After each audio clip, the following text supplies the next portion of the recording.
កុំក្បត់មនុស្សល្អកុំត្រូវមនុស្សខូចបាទសូមបងប្អូនមកចូលរួមប្រធានបទនេះជាមួយខ្ញុំមុននឹងចូលដល់ប្រធានបទសូមបងប្អូនជួយចុចអក្សរជាវឬ Subscribe ដើម្បីភ្ជាប់ទំនាក់ទំនងជាមួយគ្នាបាទកុំក្បត់មនុស្សល្អកុំត្រូវមនុស្សខូចបាទតើប្រធានបទនេះចង់និយាយថាយ៉ាងម៉េចបាទហើយហេតុអ្វីបានយើងត្រូវកុំក្បត់មនុស្សល្អហើយយើងក៏មិនត្រូវគាំទ្រមនុស្សខូចបាទជាទូទៅនៅក្នុងសង្គមយើងមនុស្សគ្រប់រូបតែងតែចង់ឲ្យអ្នកដទៃធ្វើល្អដាក់ខ្លួនណាបាទតែងតែចង់ឲ្យអ្នកដទៃធ្វើល្អដាក់ខ្លួនប្រសិនបើមាននរណាម្នាក់ធ្វើអាក្រក់ដាក់ខ្លួនកំថាឡើយធ្វើសកម្មភាពអាក្រក់ដាក់ខ្លួនសំបីតែនិយាយស្ដីប៉ះពាល់មើលងាយមើលថោកហ្នឹងក៏មិនពេញចិត្តក៏ខឹងសម្បាដែរបាទដូច្នេះហើយដើម្បីឲ្យសង្គមយើងបានស្ងប់បានសុខស្រួលក៏ដូចជាខ្លួនយើងបានស្ងប់ចិត្តបានមានសេចក្តីសុខនៅក្នុងខ្លួនយើងទាំងអស់គ្នាត្រូវតែប្រកាន់នៅសេចក្តីល្អបាទត្រូវតែកុំក្បត់មនុស្សល្អមានន័យថាគាំទ្រមនុស្សល្អហើយកុំគាំទ្រមនុស្សខូចបាទអញ្ចឹងមនុស្សល្អជាមនុស្សយ៉ាងម៉េចមនុស្សខូចជាមនុស្សយ៉ាងម៉េចបាទមនុស្សល្អគឺជាមនុស្សដែលមិនធ្វើអ្វីមួយប៉ះពាល់ដល់អ្នកដទៃសូម្បីតែការនិយាយស្ដីបាទសកម្មភាពតូចធំការងារគឺគេមិនប៉ះពាល់ដល់អ្នកដទៃទេនិយាយចំទៅគេថាយើងថាគេជាមនុស្សមានសិលធម៌មានគុណធម៌ខ្ពស់អញ្ចឹងណាបាទដោយសារគេគិតថាខ្លួនគេក៏ចង់បានសុខស្រួល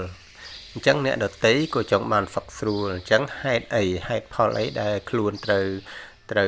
ទៅធ្វើអីប៉ះពាល់អ្នកដទៃហើយទី1ទី2ទៀតខ្លួនយើងក៏ចង់បានដែលលាភសក្ការៈផលប្រយោជន៍គេក៏ចង់បានលាភសក្ការៈផលប្រយោជន៍អញ្ចឹងហេតុផលនេះដែលយើងត្រូវទៅបំពេញគេបាទត្រូវទៅធ្វើបាបគេខ្សែលើគេបាទពីព្រោះថាបើគេដើរខ្សែលើយើងគេបំពេញយើងក៏យើងឈឺចាប់ក៏យើងអន់ចិត្តក៏យើងខឹងមួម៉ៅដែរហើយម្យ៉ាងទៀតបើយើងទៅកេងបន្លំគេយើងអាចបានក្នុងរយៈពេលខ្លីណាមួយតែរយៈពេលវែងយើងនឹងវិនិច្ឆ័យអន្តរាយទៅវិញដោយហេតុថាមានកម្មពីទី1ទី2អាចហេតុថាគេនឹងសងសឹកមកវិញណាគេនឹងសងសឹកតាមរយៈការតវ៉ាប្តឹងទៅសមត្ថកិច្ចអីចឹងណាបាទអញ្ចឹងហើយពីចំណុចនេះយើងមិនត្រូវធ្វើរឿងមិនគប្បីរឿងមិនល្អទៅលើអ្នកដទៃទេបាទទៅលើអ្នកដទៃទេវាមានចំណុចច្រើនទៀតប៉ុន្តែខ្ញុំសូមលើកយកគោលត្រឹម2ចំណុចហ្នឹងថាយើងមិនត្រូវធ្វើមិនល្អធ្វើអាក្រក់បំភ្លេចបំផ្លាញផលប្រយោជន៍ឬទឹកចិត្តអ្នកដទៃទេហើយយើងត្រូវតែគាំទ្រមនុស្សល្អមនុស្សណាដែលជាមនុស្សល្អយើងត្រូវគាំទ្រយើងត្រូវជាសាក្សីអីដឹងឮអីថាគាត់ជាមនុស្សល្អអ្នកមិនអាចមកបង្កាច់បង្ខូចគាត់ទេហើយយើងកុំប៉ះពាល់អីសោះទាំងមនុស្សល្អទាំងមនុស្សអាក្រក់យើងក៏មិនបាច់ប៉ះពាល់ហើយយើងគ្រាន់តែមិនគាំទ្រទៅអញ្ចឹងណាបាទអញ្ចឹងមនុស្សល្អយើងកុំក្បត់យើងត្រូវតែគាំទ្រចំណែកមនុស្សអាក្រក់យើងកុំគាំទ្រប៉ុន្តែយើងមិនទៅឆ្លោះប្រកែកទេបាទមនុស្សអាក្រក់ដូចជាមនុស្សចុះចិត្តដើរខ្សែលើគេមនុស្សចុះចិត្តនិយាយឌៀមដាមគេចុះចិត្តនិយាយបញ្ឈឺគេមើលងាយគេធ្វើសកម្មភាពអ្វីផ្សេងប៉ះពាល់ឲ្យគេពិបាកចិត្តឲ្យគេមិនសប្បាយចិត្តឬមើលក៏កេងកັບលើផលប្រយោជន៍អីចឹងមនុស្សប្រភេទហ្នឹងយើងមិនបាច់រាប់រោគយើងមិនបាច់គាំទ្រមិនបាច់សរសើរធ្វើឲ្យពួកមនុស្សអញ្ចឹងបានចិត្តឬរីកធំធាត់បាទរីកធំធាត់ទេមិនបាច់ទេយើងមិនបាច់រាប់អានតែម្ដងយើងដើរចេញពីព្រោះថាយើងកើតមកយើងព្យាយាមសាងនៅសេចក្តីល្អព្យាយាមសាងនៅទង្វើល្អដើម្បីសាបព្រោះពូជនៃសេចក្តីសុខសេចក្តីរីកចម្រើនដល់សង្គមជាតិដល់មនុស្សជាតិទាំងខ្លួនយើងដែរបាទទាំងខ្លួនយើងដែរដូច្នេះហើយសូមបងប្អូនពិចារណាសូមបងប្អូន